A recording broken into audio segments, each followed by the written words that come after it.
Bonjour, aujourd'hui on va parler des résidus de pesticides présents dans l'alimentation et qui peuvent présenter un risque pour la santé des consommateurs.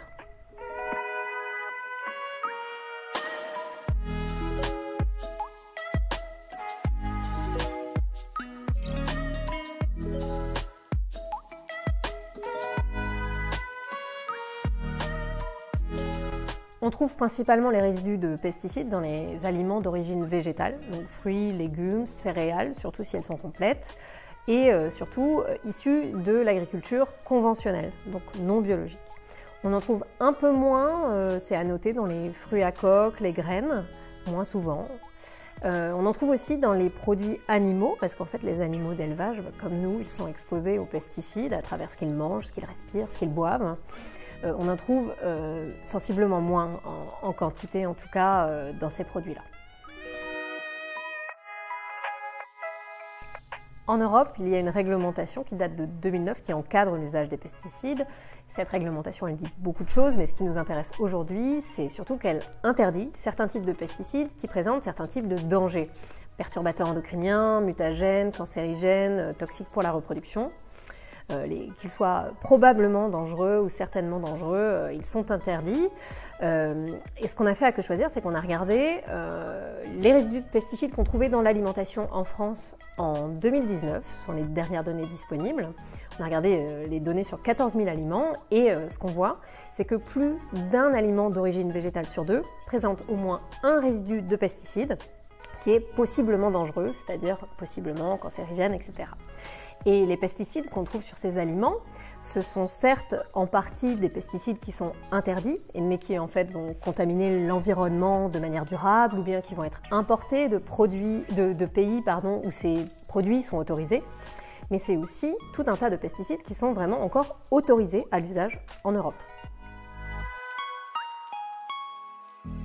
Tous ces pesticides, qu'ils soient autorisés ou qu'ils soient interdits, il faut respecter des plafonds réglementaires, c'est-à-dire une dose maximale dans les aliments. C'est réglementé, ces plafonds sont à des doses vraiment faibles et la plupart des aliments respectent ces plafonds. Le problème, c'est est-ce que ces plafonds réellement garantissent la sécurité, la santé du consommateur? Là, c'est beaucoup moins sûr.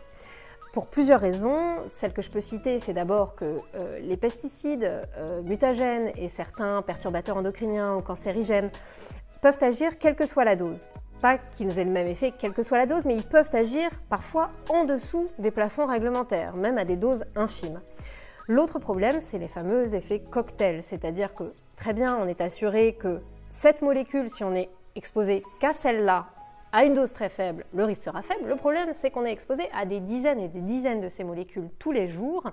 Et là, il y a un risque de synergie avec des effets très concrets sur la santé du consommateur.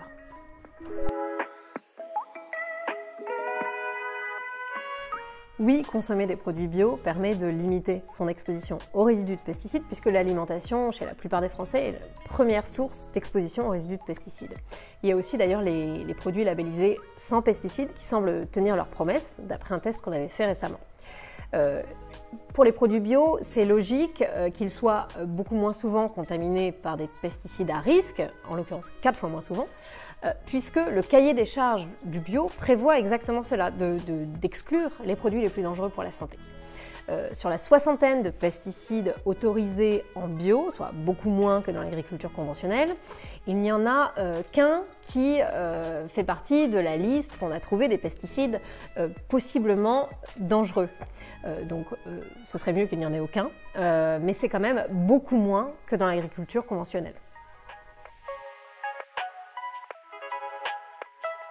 Il y a des études épidémiologiques françaises qui pointent un lien entre la consommation bio, beaucoup moins contaminée par les résidus de pesticides, et plusieurs maladies, diabète de type 2, obésité, mais là où vraiment les preuves sont particulièrement solides aujourd'hui, c'est le lymphome non-hodgkinien, qui est un cancer reconnu maladie professionnelle liée à l'exposition aux pesticides chez les agriculteurs et qui, dans les 2 seules études jamais menées sur le sujet dans le monde, une anglaise, une française, apparaît à chaque fois diminuée chez les consommateurs de bio.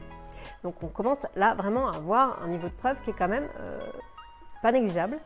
Après, ce qu'il faut préciser bien sûr, c'est qu'il serait dommage et même délétère de réduire sa consommation de fruits, de légumes, de céréales complètes, de tous ces produits végétaux bruts qui sont vraiment très favorables à la santé. Si on n'a pas les moyens de se payer les versions bio ou labellisées sans pesticides, ça reste quand même des produits très favorables à la santé, donc il ne faut pas diminuer la consommation.